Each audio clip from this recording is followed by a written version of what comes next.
Hey everybody, wicketAP Toys and Collectibles here. Today I have the Marvel Legends series Captain America Civil War War Machine 2-pack. Of course it has the War Machine as seen in Civil War, and also the Mark 27, also known as the Disco Chameleon Armor. It was featured in Iron Man 3 during the Iron Protocol scene in that movie, but more about that later. Let's take a look at the packaging. Alright, taking a look at the top of the packaging right here, we got the Legends series branding on top. We got Marvel Captain America Civil War logo right here, and then on the right we got the Avengers logo as opposed to the Iron Man 3 logo, but I guess it's a little bit more marketing to put the Avengers logo on there now, so that's pretty fine. You got Iron Man Mark 27. On the right panel here we got a picture of the Mark 27, and on the other side we got the respective War Machine picture right there. We got a little bit of Civil War logo going on here. On the back we got the descriptions and other pictures of the figs. We got a description right here for the War Machine. Check that out if you want to read that here. And we got same description for the Mark 27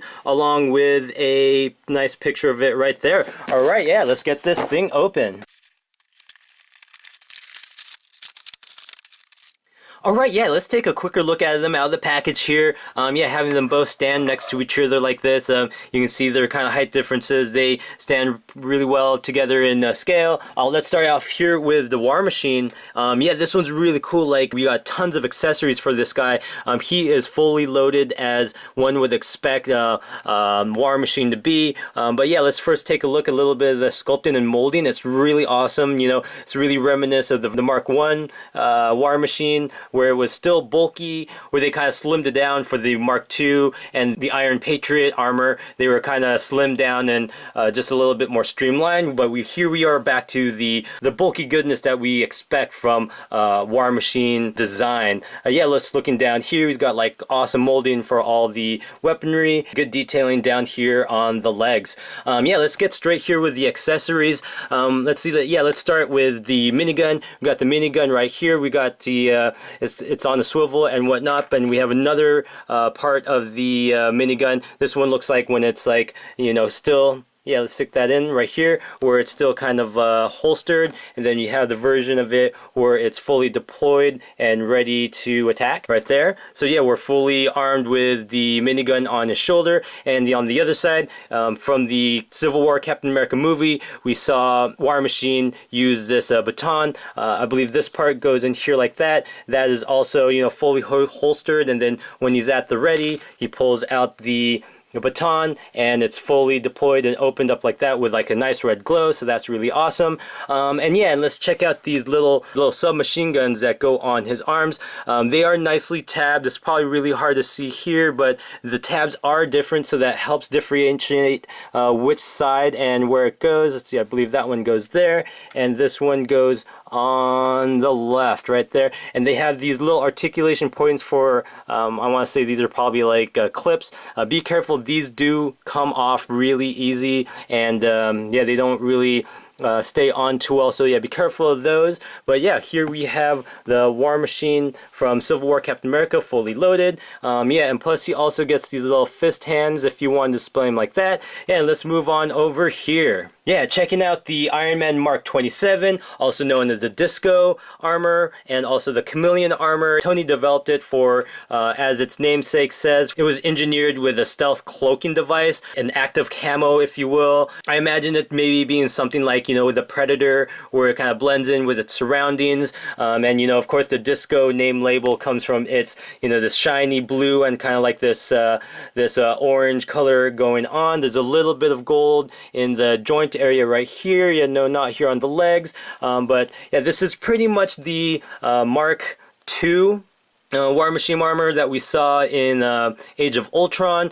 you know, where it was basically the Iron Patriot armor as well, where it was colored back in gray. And this one, yeah, I believe it's using the same buck. Yeah, let's check that out. Here we have the Mark II. Yeah, it looks like pretty much the same. It is the same mold, just a repaint. And here we have the Iron Patriot. Yeah, it looks like the same mold, just repainted. Of course, he also comes with a little minigun. You put it together right here. That pops in the swivel, and this pops in. Looks like you put it on either side. I'm going to put it on the left shoulder right there. Yeah, so yeah, that is the Mark 27. You know, it's a, you know, some might think it's a garish color, but you know, as an Iron Man collector myself, you know, another version of another version of another version is always going to be good in my book, especially if it's of the MCU.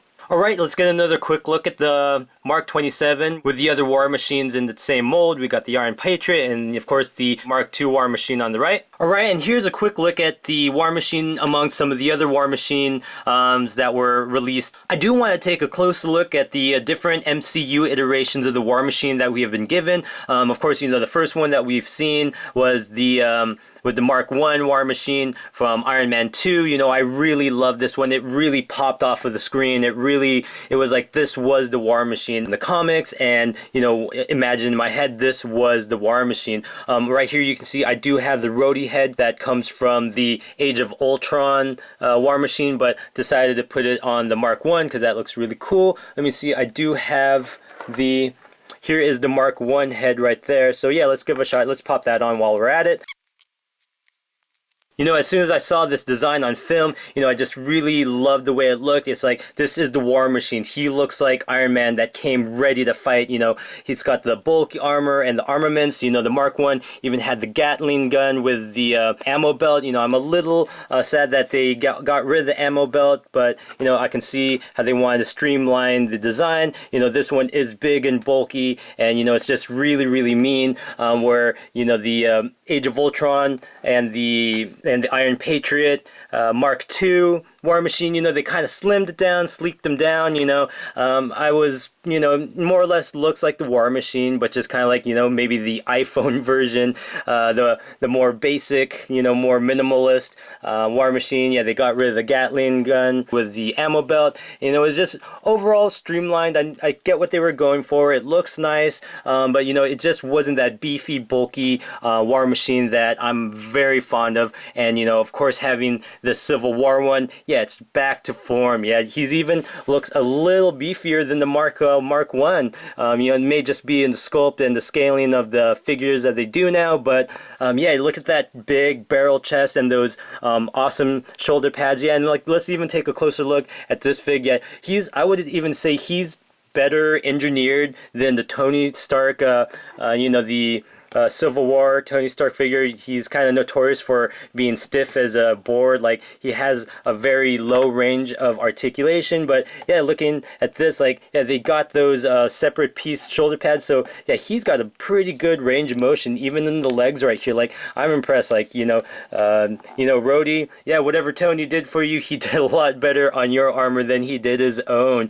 But yeah, it's got, you know, the double jointed hinges and like all the extra accessories that just like makes this guy a really worth it. Like, even if you're not into the Mark 27, it's kind of garish and looking to you and you don't really want it, I'd say this set is worth it alone for the Mark III war machine. It's like, let's see, he's even got, let's see, Lieutenant Colonel James Rhodes. Yeah, Rhodes, it's like he just Don Cheadle just really kind of took this character and made it his own. But yeah, I just kind of wanted to give my rundown on the evolution of the war machine. You know, big fan. You know, I'm really glad that he's back to form with the big bulky armor.